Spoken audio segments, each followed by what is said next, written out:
Bismillahirrahmanirrahim. Assalamualaikum warahmatullahi wabarakatuh. Alhamdulillah, bersyukur kepada Allah Subhanahu wa taala sekali lagi peluang diberi untuk saya berkongsi sedikit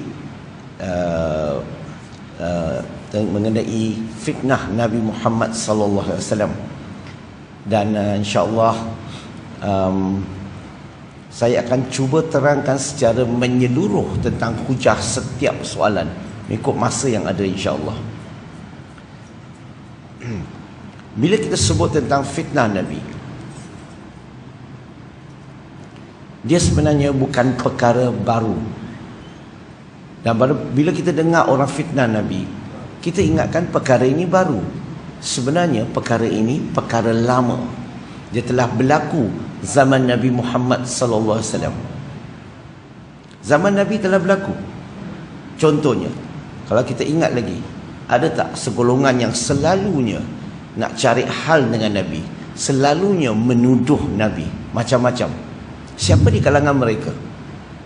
Kalau kita ingat lagi, ketua munafik Abu Lahab, Abu Jahal, di kalangan mereka ni seringkali cari peluang nak jatuhkan Nabi, nak rosakkan imej Nabi, tuduh, fitnah Nabi, macam-macam.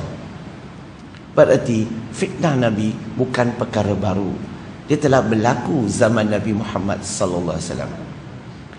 Dan bilakah orang barat mula fitnah Nabi? Bila lebih kurang 200 lebih tahun yang lalu, bila orang orientalis, orang barat mula mengkaji kitab-kitab Islam. Apa yang berlaku di sini? Ada orang orientalis yang baik, ada yang neutral, ada yang memang sengaja mempertakbelitkan cerita dalam Islam. So ada 3 golongan. So apa yang berlaku di barat pada tahun 1800 hingga 1950, dalam jangka masa pendek saja 150 tahun, non-Muslim, orientalis ini mereka telah menulis tidak kurang daripada 60,000 buah buku terhadap agama Islam, dan sebahagian besar tulisan tu terhadap Nabi Muhammad sallallahu alaihi wasallam. Mereka tuduh Nabi Muhammad sallallahu alaihi wasallam. Hari ini zaman moden, zaman elektronik pula, zaman moden, apa berlaku? Mereka bukan saja tuduh, mereka bukan saja menulis, malahan yang paling besar sekali mereka buat adalah mereka sanggup melaburkan berjuta dolar. Untuk apa? Khas untuk buat satu drama, buat satu video, satu cerita, satu movie mengenai siapa? Mengenai Nabi Muhammad sallallahu alaihi wasallam. Dan kalau kamu tengok video tu, kamu akan rasa sangat sakit hati. Sebab cara mereka menggambarkan siapakah, nak bagi tahu dunia siapakah Nabi Muhammad sallallahu alaihi wasallam. So dalam video tu memang amat kejilah tengok perkara ini. Nah, ini yang berlaku. Tak, bagi saya kalau boleh nak elak daripada menggunakan perkataan fitnah, saya lebih selesa mula dengan salah faham dulu. Mungkin ada setengah-setengah mereka yang fitnah, tetapi sebenarnya mereka salah faham. Mereka dapat info yang salah, mereka baca buku yang salah, tengok video yang salah, dan itulah telah mengelirukan mereka terhadap Nabi Muhammad sallallahu alaihi wasallam. Dan satu perkara lagi yang sebenarnya boleh membantu mereka adalah bila mereka ada persoalan mengenai satu-satu agama, sepatutnya apa seharusnya mereka buat? Mereka sepatutnya pergi cari kawan-kawan Islam, minta mereka bawa dia jumpa orang yang pakar, okey, dan kata dia ada soalan sedemikian. Tanya orang yang pakar dan kamu akan dapat jawapan. Tapi sedihnya kadang-kadang mereka hanya tanya orang Islam yang kat tepi jalan. Yelah, orang Islam tepi jalan, mereka kurang buat kajian, maka mereka tak dapat bagi jawapan. Maka mereka akan mula rasa, wow, apa yang mereka percaya tu benar. Mari kita tengok video-video yang ada. Salah satu video yang dia menceritakan tentang Nabi Muhammad sallallahu alaihi wasallam, nauzubillah, dia tuduh Nabi, dia kata Nabi menipu para sahabat. Macam mana dia dapat idea tu? Yang penting kita kena faham dulu. Macam mana dia dapat cerita tu bahawa Nabi Muhammad SAW menipu para sahabat. Sebab bila dia baca kitab-kitab agama Islam, dia dapat tahu bahawa Nabi Muhammad SAW pernah mempunyai ramai isteri pada satu masa, iaitu 9 isteri pada satu masa. Kemudiannya Allah turunkan wahyu, surah An-Nisa surah keempat ayat nombor 3. Dan Allah perintahkan orang Islam mulai saat ini semuanya maksimum boleh ada 4 isteri, kahwin 2, 3 ataupun 4. Sekiranya kamu kuatil, kamu tidak dapat berlaku adil, maka kahwin hanya 1. Maka bila ayat ini diperintahkan, diturunkan, maka para sahabat Nabi Muhammad SAW perintahkan sahabat semua, siapa-siapa yang ada lebih daripada 4 isteri, lepaskanlah mereka atau ceraikanlah mereka. Berarti hanya boleh simpan 4 saja, ataupun hanya boleh maintain 4 saja. Selainnya kena lepaskan, kena ceraikan. Persoalannya, para sahabat ikut tak perintah Nabi? Para sahabat ikut perintah Nabi.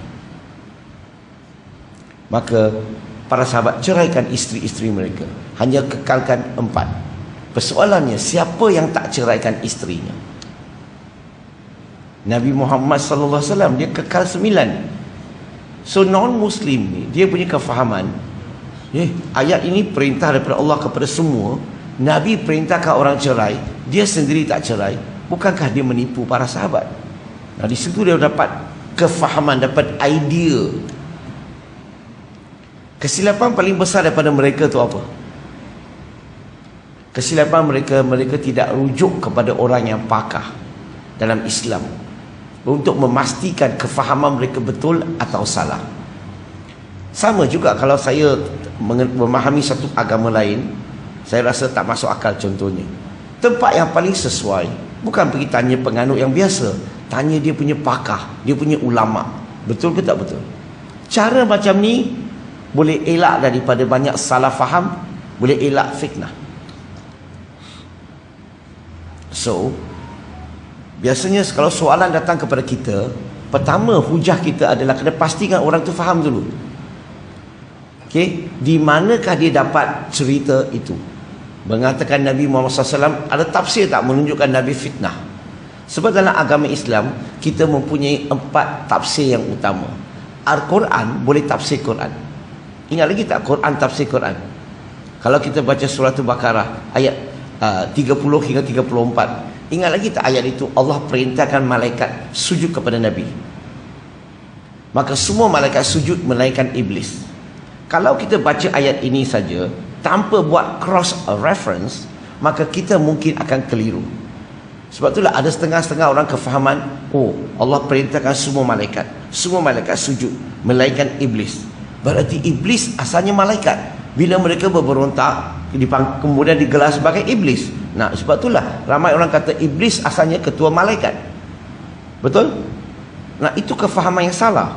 Sebab kalau kita baca surah Al-Kahfi, surah ke-18 ayat 50, ayat yang sama pula, Allah cerita tentang perintahkan semua malaikat sujud kepada Adam, dan semua malaikat sujud melainkan iblis. Dan Allah sambung lagi ayat itu, dia kata kanan minal jin. Dia kata iblis ni datang pada golongan jin. Nampak tak? Kalau kita hanya buat cross reference, kita selesai masalah. Maksud saya, yang tuduhan dia tu datang daripada tafsir mana? Quran boleh tafsir Quran, sunnah boleh tafsir Quran, sahabat tafsir Quran, ulama boleh tafsir Quran. Tanya dia, soalan kamu datang daripada tafsir mana satu? Itu masalah untuk dia, 1-0 lah.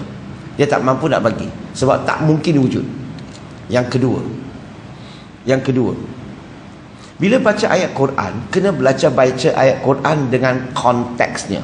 Kita tak boleh baca Quran luar daripada konteks. Kita tak boleh ambil satu ayat maka kita buat terjemahan tafsiran sendiri. Tak boleh. Sebab dia ada sebab-sebab ayat itu diturunkan. Betul tak? Nah, apa konteksnya? Kita kena tahu. Contoh, Allah sebut ya ayuhan nas.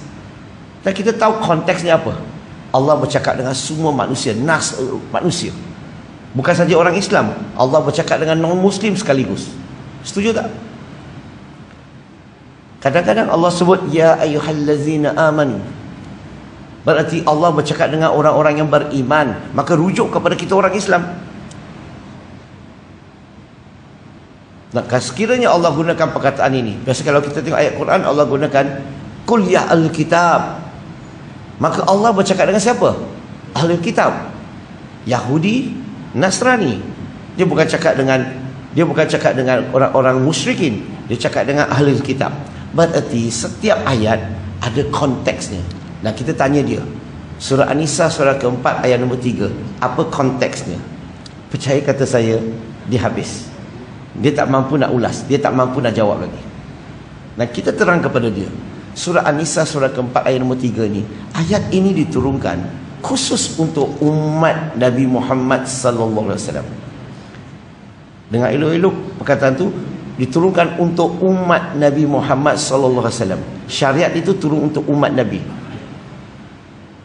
Selepas syariat itu diturunkan, umat Nabi Muhammad sallallahu alaihi wasallam, dia maksimum boleh ada 4 isteri pada satu masa sehingga hari kiamat.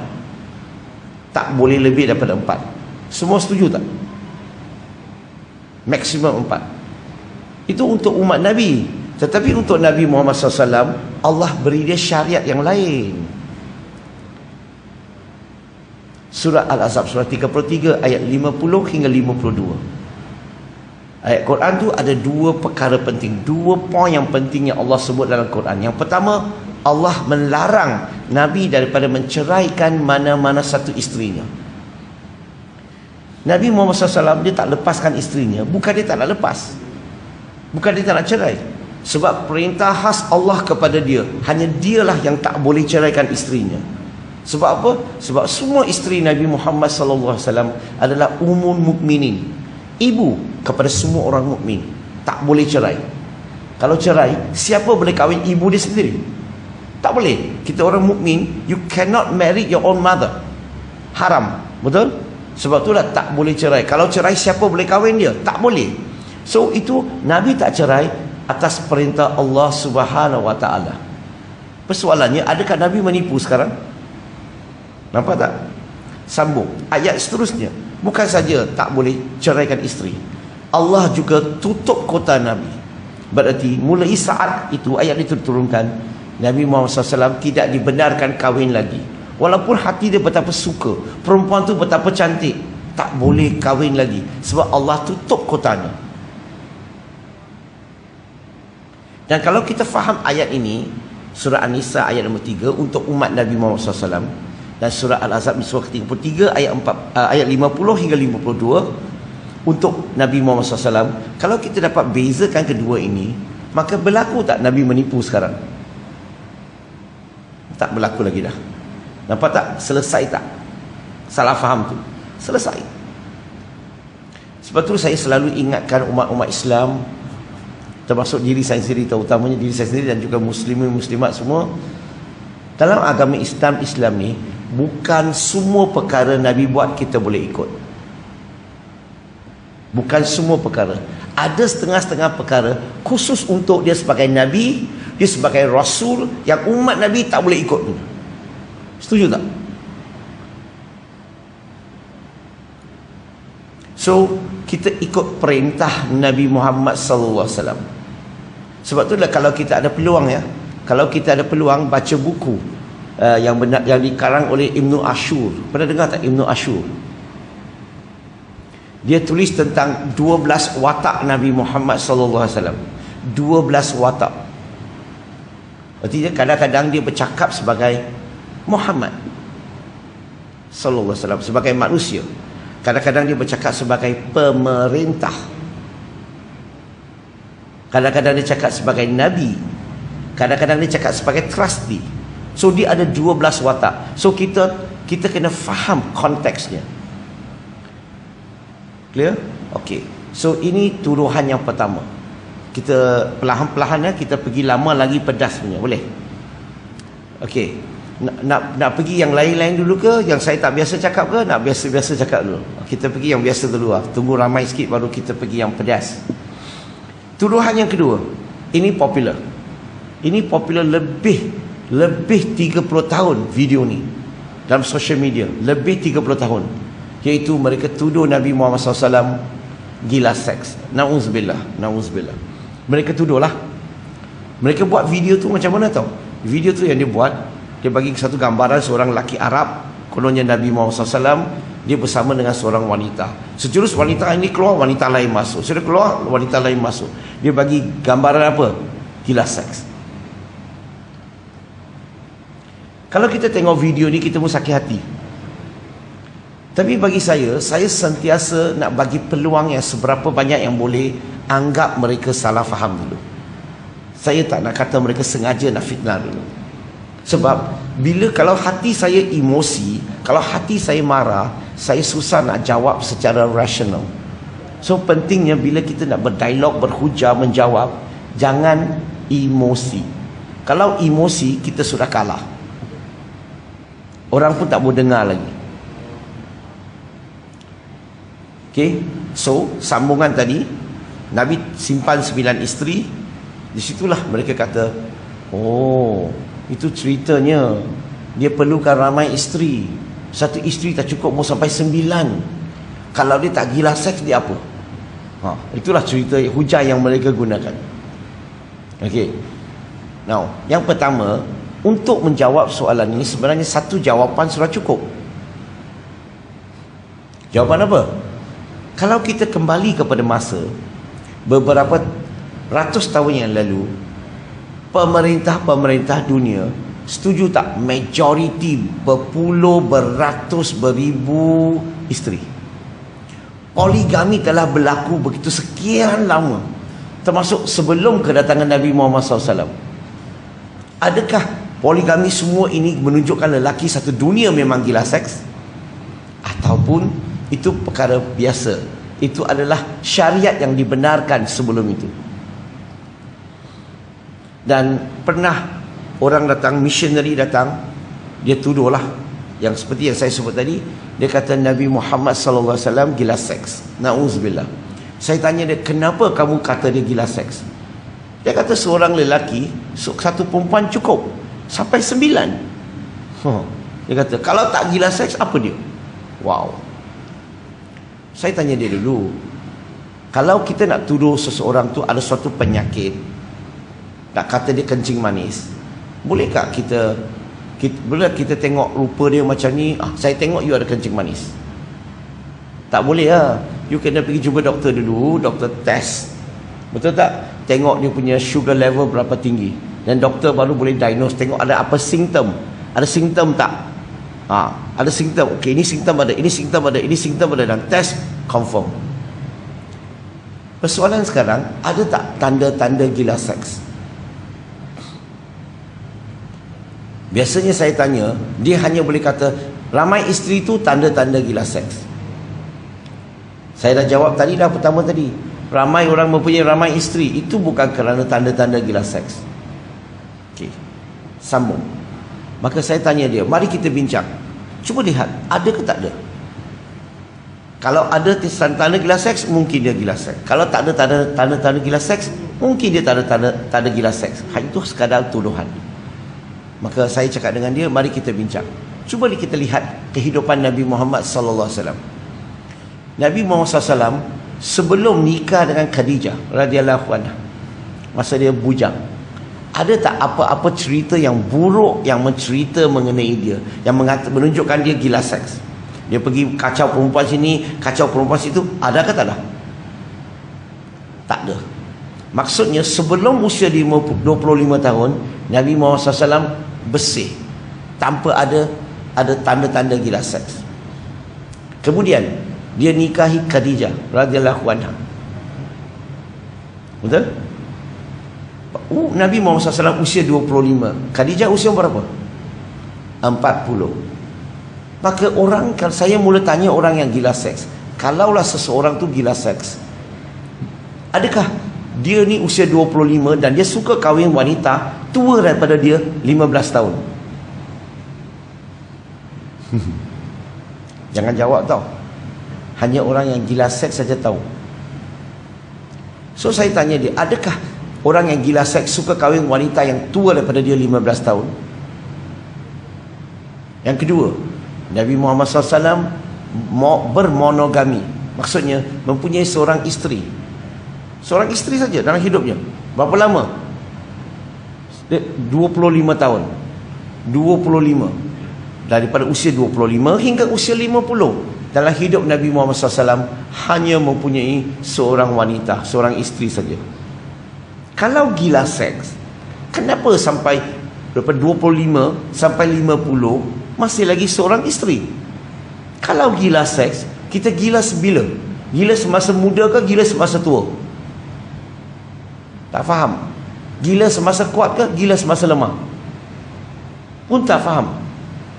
La ilaha illallah. Kalau Nabi, na'udzubillah, kalau ada tanda-tanda gila seks semasa dia muda, sepatutnya dia cari ramai-ramai wanita. Betul tak? Kenapa dia tak cari wanita yang lain? Hanya seorang isteri sampai usia 50. Nabi nikah dengan Khadijah radhiyallahu anha. Dia berapa kali janda? 2 kali. Adakah itu ciri-ciri orang yang gila seks, suka cari wanita 2 kali janda? Dan jangan lupa, kemudian Khadijah radhiyallahu anha meninggal dunia. Dalam hidup Nabi Muhammad SAW, dalam hidup Nabi Muhammad SAW 2 tahun lebih tanpa wanita. Boleh tak? Seseorang tu gila seks kemarau 2 tahun lebih, dia berhenti 2 tahun lebih, boleh ke? Ini jelas membuktikan tak ada tanda-tanda gila seks. Orang yang gila seks, dia mau nikah tak? Dia gila apa? Orang gila seks gila apa? Gila seks lah. Tapi Nabi Muhammad SAW, Nabi nikahi tak setiap isterinya secara sah? Nikahi. So orang yang gila seks mau nikah tak? Tak tahu. Orang yang gila seks, dia mana mau nikah, dia lebih suka touch and go. Oh bukan, baru punya RFID. Orang yang gila seks, dia mana mau nikah. Bukan saja nikah, bertanggungjawab tak?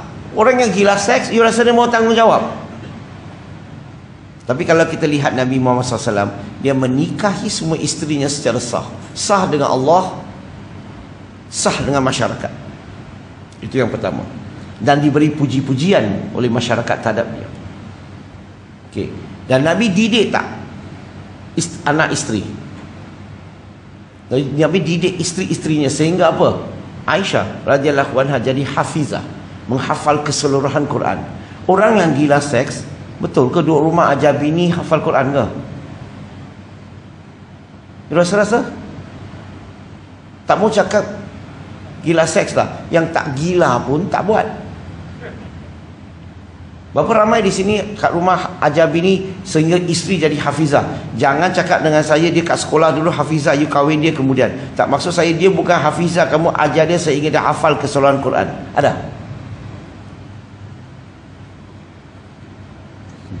Itu menunjukkan apa? Itu menunjukkan tak ada tanda-tanda gila seks. Nabi bertanggungjawab. Okey, Nabi nikahi secara sah. Kalau nikahi secara sah, bukan gila seks lagi. Gila seks berarti kamu pergi sini touch and go, touch and go, touch and go, touch and go. Nabi nikahi isteri secara sah.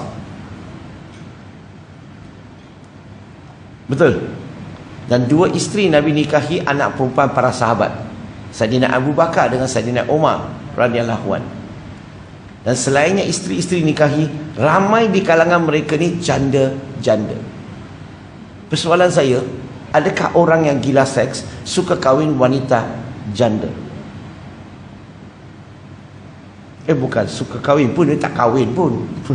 Nabi nikahi janda-janda. Berarti sampai sekarang kita tak dapat lihat di manakah ada tanda-tanda gila seks. Itu sekadar tuduhan. Dan saya ingati sahabat yang tanya soalan tadi, yang missionary itu. Saya tanya dia, bukankah dalam Bible, kitab orang Kristian, mengikut tafsir Bible tu, Daud alaihissalam dia mempunyai 99 isteri. Saya ingatkan dia. Saya tanya dia, apa you panggil dia? Sebab Nabi Muhammad SAW hanya ada 9 isteri, you sudah panggil dia gila seks. You punya Nabi ada 99, you panggil apa? Dia berani diam. Kurang asam betul. Dia kena panggil dia super gila seks ke, ultra gila seks ke, atau panggil dia gila seks. Sebab dia 11 kali ganda lebih banyak daripada Nabi Muhammad SAW. Dan saya ingatkan dia lagi, dalam Bible ada seorang Nabi lagi sangat hebat, namanya Sulaiman alaihissalam. Dia mempunyai 700 isteri, 300 gondek, gabung sekali 1,000. Saya tanya dia, you panggil dia apa? You pernah tak tuduh dia apa nama boleh panggil? Super gila seks. Dia pernah panggil dia? Tak pernah. Pelik tak? Nabi Muhammad SAW ada 9 isteri, you tuduh gila seks. You punya Nabi ada 99, tak gila. 1,000 pun tak gila. You got problem with number 9? You ada masalah tak dengan nombor 9? Maksudnya apa? Bila orang tuduh, tak jujur lah. Dia tak ikhlas. Bila dia nak tanya sesuatu, dia nak tuduh tapi dia tak nak dengar jawapan. Tapi bila yang penting tu bagi saya, dia terima tak kisah. Sebab hidayah urusan Allah. Kerja saya mengulas, kerja saya menerangkan, kerja saya bagi dia jawapan yang meyakinkan, supaya kita doakan suatu hari nanti Allah bagi hidayah kepada dia. Bila dia sedar, dia rasa hujah dia jawab, tuduhan dia tak tepat, jawapan hujah yang kita bagi tepat, mungkin dia akan mula berdekati Islam. Kita doa-doakan insya-Allah. Okey, sambung. Satu tuduhan yang mungkin saya jarang-jarang cakap, tapi saya cakap hari ni. Mereka tuduh Nabi Muhammad SAW penuh dengan dosa, banyak dosa. Mereka tuduh. Kenapa tuduh? Ingat lagi tak? Dia pun baca Sahih Bukhari juga. Dia pun baca hadis-hadis Sahih Muslim juga. Kalau kita baca hadis, ada tak sebut Nabi selepas solat Nabi banyak beristighfar? 70 ataupun 100 kali. Betul ke? Halo? Pagi tadi kita solat subuh tadi, kita ni beristighfar berapa kali? 70 ke 100? Atau 3? 7? 10? Kita beristighfar tak banyak sangat kan? Betul? Tahu kenapa? Sebab kamu semua ni tak banyak dosa mah. Tak banyak dosa, beristighfar sikit loh. Banyak dosa, beristighfar banyak loh. So you punya Nabi beristighfar banyak. So mereka tuduhlah, dia kata dia banyak berdosa. So bila orang tuduh sedemikian, pertama biasanya tuduhan ni datang daripada Kristian, missionary. Okey. Yang pertama kita kena bagi tahu dia, apa itu Nabi, apa itu Rasul. Nabi Rasul diutuskan untuk apa?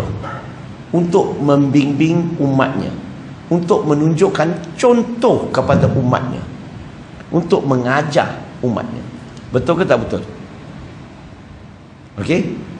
Betul ke tak betul? Betul kan? So Nabi Muhammad SAW, bayangkan kalau seorang Nabi dan Rasul yang sudah garanti masuk syurga, tetapi dia sombong.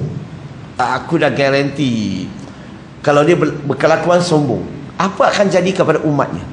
Umat dia akan sombong juga. Betul? So Nabi Muhammad SAW, dia diutuskan sebagai Rasul untuk membimbing umatnya. So bila dia beristighfar, satu, dia mendidik umatnya supaya banyak beristighfar, banyak bertaubat, supaya Allah ampunkan dosa kita. Betul ke tak betul?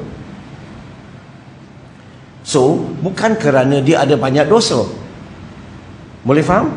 Bukan kerana dia ada dosa, tetapi kita banyak beristighfar supaya Allah hapuskan dosa-dosa kita. Itu menunjukkan apa? Dia sebagai Nabi, sebagai Rasul. Dan perkara yang sama ada dalam kitab dia. Ada dalam kitab dia. Jesus Christ, dia minta Tuhan untuk mengampunkan kesalahan dia. Dan juga orang yang buat kesalahan terhadap mereka. Adakah Jesus Christ banyak dosa bila dia minta ampun daripada Tuhan? Bukan. Dia mengajar umatnya, dia mengajar pengikut dia, dia mengajar anak muridnya. Maka kalau you faham konteksnya, okey, kamu tak akan kata, oh beristighfar ni berarti buat banyak ni sebab you ada banyak dosa. Bukan. Dalam Islam kita digalakkan sentiasa beristighfar. Betul tak? Kadang-kadang kita tak sengaja buat sesuatu yang silap. Sambung. Satu lagi tuduhan. Kalau kita ingat lagi, tuduhan ni popular. Dia berlaku di lebih kurang 30-40 tahun yang lalu. Dia mula jadi satu isu yang besar, yang missionary pergi mana-mana akan gunakan hujah itu. Dan pernah berlaku kat atas diri saya semasa saya wakil Islam untuk berdialog, interfaith dialog. Dan mereka, missionary tanya soalan kepada saya. Dia baca ayat Quran, surah Maryam surah ke-19 ayat 33. Maka dia baca, Assalamu alayyah yawma khulidtu wa yawma amutu wa yawma amwatu hayya. Dia kata, selamat sejahtera kepadaku pada hari yang saya dilahirkan, pada hari yang saya mati, dan pada hari yang saya bangkit semula. Dia kata ayat ini, mereka, kefahaman mereka adalah, bila tengok ayat ini,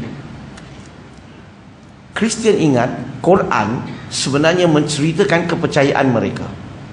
Mungkin muslimin-muslimat di sini tak biasa kan. Yang paling popular cerita ni semasa Sheikh Ahmad Didat bercakap di, kalau tak silap saya, di Birmingham. Q&A. Seorang Arab, seorang daripada Palestinian, namanya Dr. Anish Shorus. Dia pergi ke mic, dia tanya Didat soalan ini. Maka Didat hanya kata future tense. Didat pergi duduk. Orang semua tak faham apa berlaku ni, kenapa dia tanya soalan macam ni, kenapa dia jawab macam ni, apa cerita, apa yang mereka cuba bawa. Sebenarnya cerita dia begini.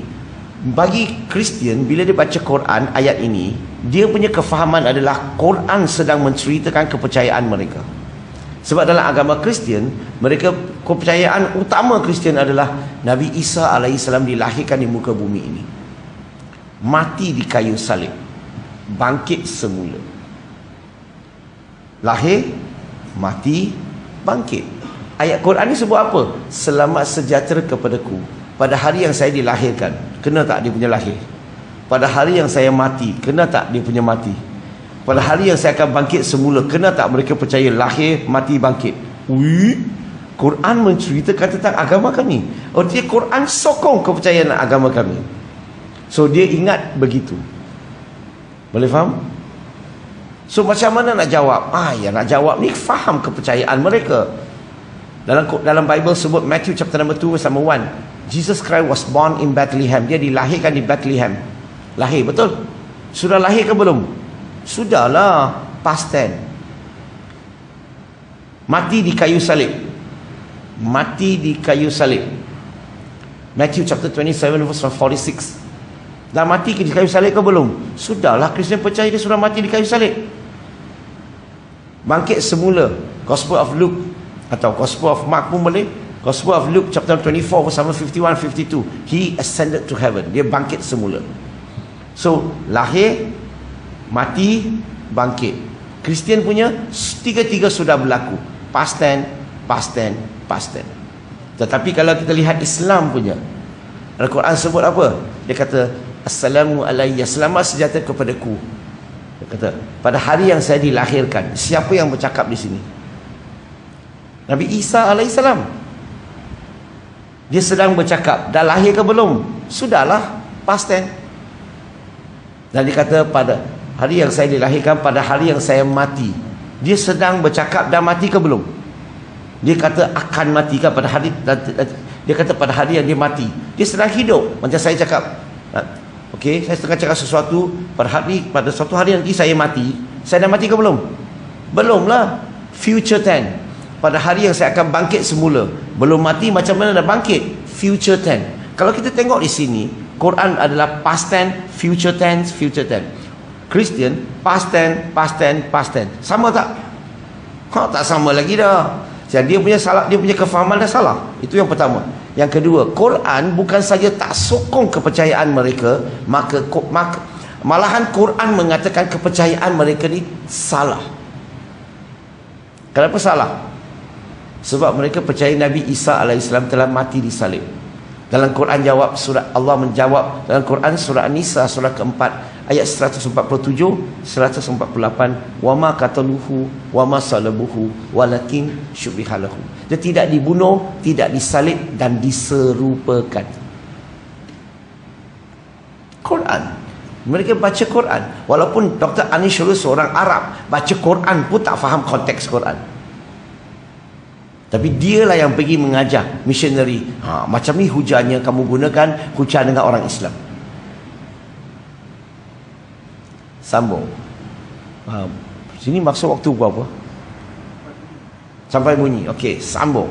Salah satu tuduhan yang besar, yang paling popular terhadap Nabi Muhammad SAW adalah mereka tuduh Nabi Muhammad SAW pedofil atau pedofil. Okey, lelaki tua suka kepada kanak-kanak. Ini tuduhan yang paling popular sekarang di dunia lah. Kalau pergi social media, memang tulisan, video dan sebagainya memang banyak sekali. Nah, bila orang tuduh, sebenarnya kalau kita nak jawab ringkas, kita ingat satu jawapan aja.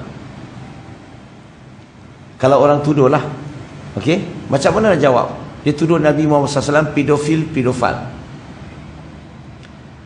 Sebenarnya nak jawapan ini syarat satu saja, iaitu tak boleh banding keadaan dulu dengan keadaan sekarang.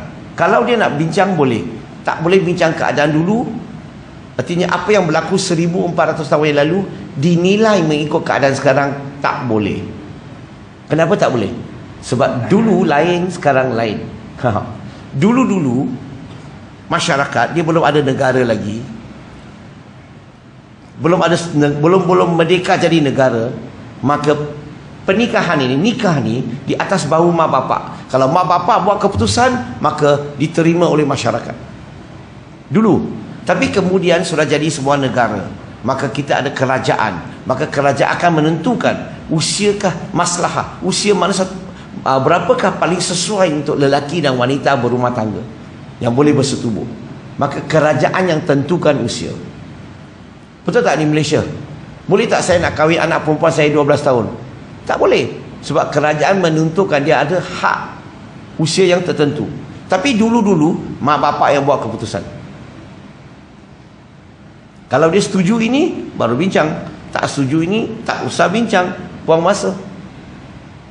Tanya dia, Nabi Muhammad SAW nikah dengan Aisyah radhiyallahu anha, dapat restu tak daripada bapak dia? Dapat ke tak dapat? Dapatlah tu. Kalau dapat, sebenarnya cerita sudah habis. Habis ceritanya. Kenapa? Sebab bapak dia dah setuju. Bapak dia dah bagi restu. Kan saya kata, dulu-dulu sebelum jadi sebuah negara, mak bapak yang buat keputusan. Maka kalau bapak dia dah buat keputusan, sah tak pernikahan tu? Sah. Diterima baik tak oleh masyarakat Arab? Yes. Bukan saja diterima baik oleh orang Arab pada masa itu, termasuk musuh-musuh Arab pun diam aja, tak politikkan, tak ambil peluang untuk memburukkan imej Nabi, tak jatuhkan Nabi. Kenapa? Sebab itu adalah suatu kebiasaan pada masa itu. Semua mak bapak buat keputusan. So sekarang ni dia nak tuduh pedofil macam mana? Diterima baik oleh masyarakat pada masa itu. Masalah mereka adalah mereka bandingkan. Mereka bila baca hadis tu sebut tentang Nabi Muhammad SAW nikah dengan Aisyah pada usia 6 tahun.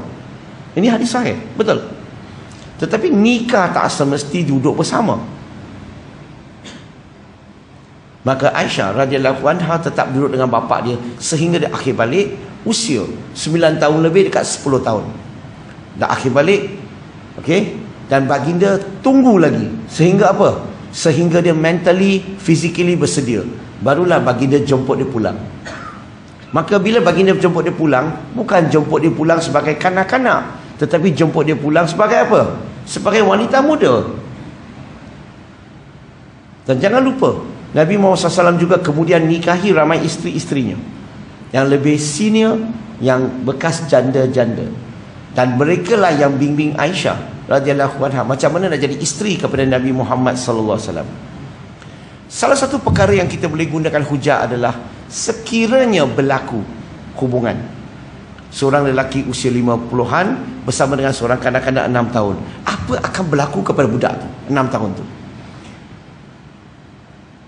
apa akan berlaku? Dia trauma tak? Dia keliru tak? Dia takut tak kepada lelaki dan sebagainya? Betul ke tak betul? Tetapi kalau kita lihat pemikiran Aisyah radhiyallahu anha, betapa cergas dia, betapa hebatnya. Hebat apa? Dia meriwayatkan, dia menghafal keseluruhan Quran dulu, hafizah dulu. Dia meriwayatkan 2210 hadis. Dia jadi penasihat kepada 4 khalifah Rashidin. Dia berdeal dengan lelaki. Kalau dia trauma, kalau takut kepada lelaki, macam mana dia jadi penasihat kepada 4 khalifah Rashidin? Dia pernah mengajar tidak kurang daripada 88 ulama. Dia pakar perubatan, dia pakar matematik. Itu menunjukkan cergas, tiada berlaku kekeliruan pemikirannya. Maksudnya tak pernah ada hubungan.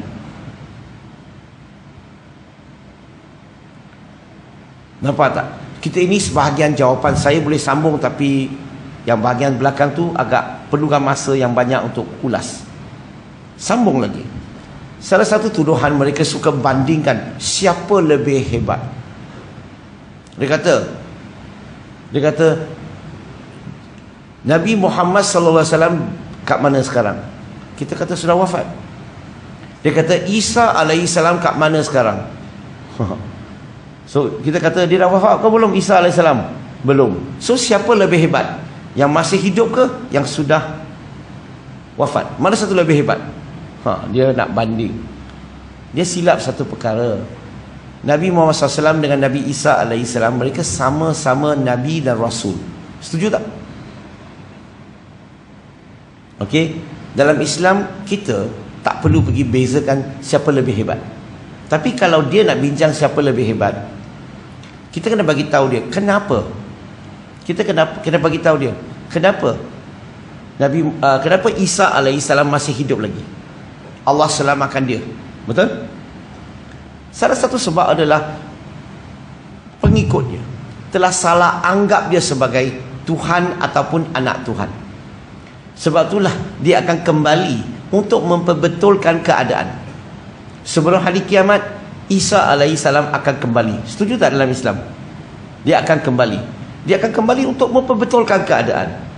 So bukan kerana dia lebih hebat daripada Nabi Muhammad SAW, tapi disebabkan dia salah satunya, satu-satunya Nabi, umatnya salah anggap dia sebagai Tuhan. Sebab itulah dia kena kembali. Dia kena kembali.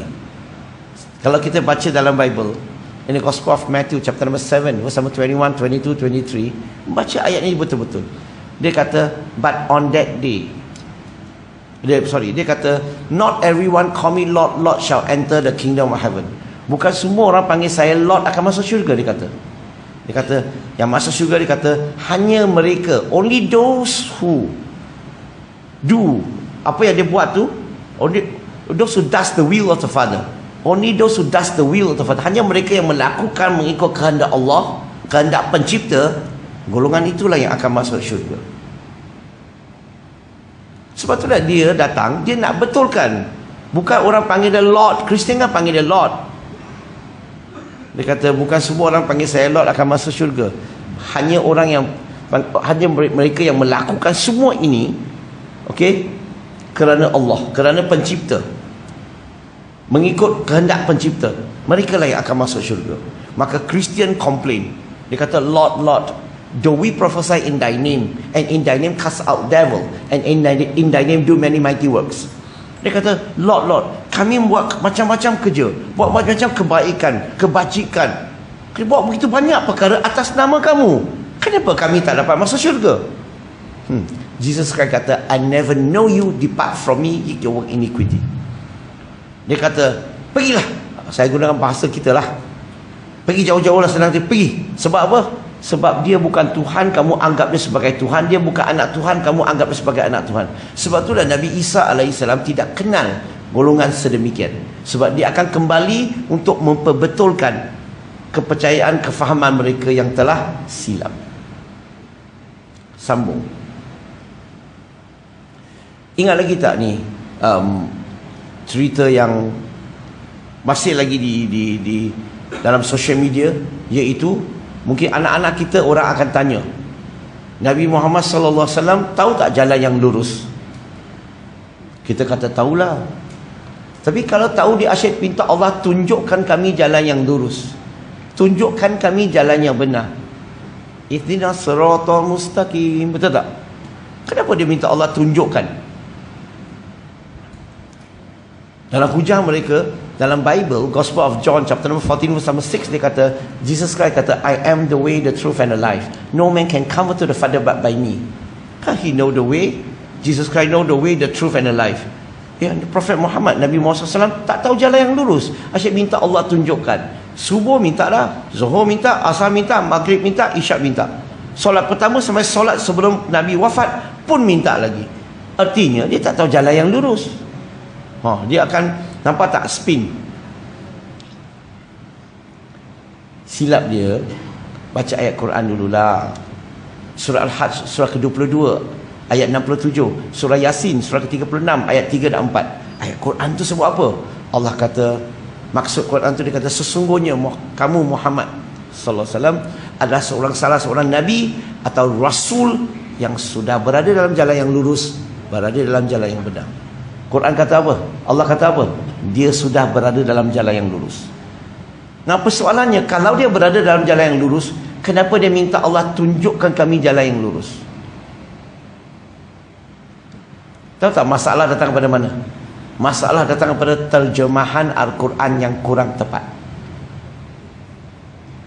Contoh kan, Iqra dalam bahasa Melayu panggil apa? Bacalah, betul lah? Sebenarnya Iqra ni, bila kita terjemahkan Iqra sebagai bacalah, mulalah salah faham daripada non-Muslim bila baca Quran. Sebab surah Al-Ankabut surah 29 ayat 48 sebut tentang Nabi Muhammad SAW adalah seorang ummi. Nabi tak tahu baca, tak tahu tulis. Sini bacalah, sini tak tahu baca, tak tahu tulis. Cakap betul-betul. Dia tahu baca ke tak tahu baca? Cakap betul-betul. Nampak tak dia punya masalah mula daripada mana? Terjemahan. Iqra sekurang-kurangnya ada 3 maksud. Bacalah, mengulangi ataupun sampaikan. Tapi kita terjemahkan Iqra, bacalah. Tak salah. Kalau boleh bracketkan lagi, mengulangi, sampaikan. Kalau boleh kurungan tu, letak 2 lagi maksud tu. Supaya bila orang rasa, sini kata tak tahu baca, tak tahu tulis, sini suruh bacalah. Seolah-olah berlaku percanggahan. Tapi bila dia tengok bracket tu, kurungan tu, dia juga bawa mengulangi. Contoh Jibril alaihissalam sampai wahyu kepada Nabi, dia bawa Quran yang besar ke Quran yang kecil? Mana ada Quran? Kurang asam boleh jawab lagi. So dia jawab, Jibril alaihissalam sampai wahyu kepada Nabi, betul? Jibril minta Nabi Iqra. Maksudnya apa? Sini Jibril alaihissalam suruh Nabi Muhammad SAW ulang balik, mengulangi, baca balik apa yang dia sampaikan kepada dia. Maka kalau kita letak mengulangi, orang keliru tak? Boleh berlaku tak kekeliruan? Tak berlaku kekeliruan. Sebab itulah bracket tu penting. Ihdinas siratal mustaqim, masalah yang sama. Sebab kita terjemahkan sebagai apa? Tunjukkan kami jalan yang lurus. Tak salah, boleh maksud dia. Tapi lebih tepat apa? Kalau kita baca tafsir Ibn Kathir, dia kata apa dalam tafsir Quran? Dia kata apa? Imam Syafi'i, mazhab Imam Syafi'i punya tafsir, dia kata apa? Dia kata Nabi bukan minta Allah tunjukkan kami jalan yang lurus, dia kata. Dia minta Allah bimbing kami dalam jalan yang lurus, dalam jalan yang benar. Bimbing. Bila kita dalam jalan yang lurus, bukan minta Allah tunjuk, kita minta Allah bimbing. Dan kalau kita faham konteks ini, bukankah selesai masalahnya? Nah, ini cerita ni berlaku, seorang missionary gunakan soalan ini, bertanya kepada seorang budak Melayu. Dan budak Melayu tak boleh jawab, terkejut, bawa pergi tanya ustaz dia. Ustaz dia bila dengar soalan tu, ustaz marah dia. Banyak tanya, iman lemah. Dan inilah menyumbang kepada lelaki ini murtad. Dan sekarang ni dia jadi missionary Kristian di Sabah, Sarawak. Kerja dia bagi kuliah, bagi ceramah kepada orang-orang Islam dan ajak mereka. Gunakan hujah yang sama, pergi ajak orang kepada agama Kristian. Kadang-kadang bila orang tanya sesuatu, anak tanya sesuatu yang kita tak mampu nak jawab, jangan marah. Puji dia, cakap soalan yang bagus. Saya pun tak terfikir. Memang tak terfikir, betul? Boleh tak nanti saya pergi tanya orang yang pakar dalam bidang ni, dan besok saya bagi jawapan. Cara macam ni. Jangan kita tak, bila anak tanya sesuatu kita tak tahu jawab, kita malu, banyak tanya iman lemah. Lain kali anak kita mau tanya soalan tak? Bertanya iman lemah. Lebih baik tak tanya iman kuat. Saya rasa masa pun lebih kurang. Ada soalan? Kita ambil masa. Kalau ada soalan, saya jawab. Ada siapa-siapa nak tanya soalan? Kita tunggu sehingga azan lah. Sebelum azan kita jalan lagi. Ada? Tak ada. Okey. Sebelum kita akhiri, tajuk yang saya sebut tadi dalam buku ni. Ada beberapa buku tulisan saya. Siapa-siapa yang minat nak tengok, boleh tengok di luar lah. Mungkin selepas solat Jumaat nanti. Dan untuk pengetahuan muslimin muslimat, saya daripada Interactive Dakwah Training, IDT. Kami dalam projek beli bangunan untuk buat akademi dakwah.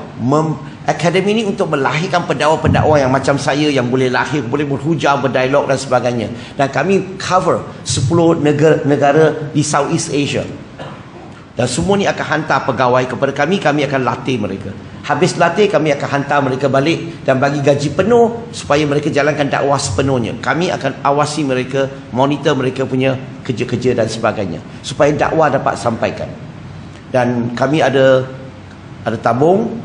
Kami memerlukan kamu untuk menyumbang. Kalau siapa-siapa ingin nak menyumbang, ingin nak menjadi pemegang saham dalam IDT, ingin nak kami laburkan wang kamu untuk saham akhirat, saya ajak.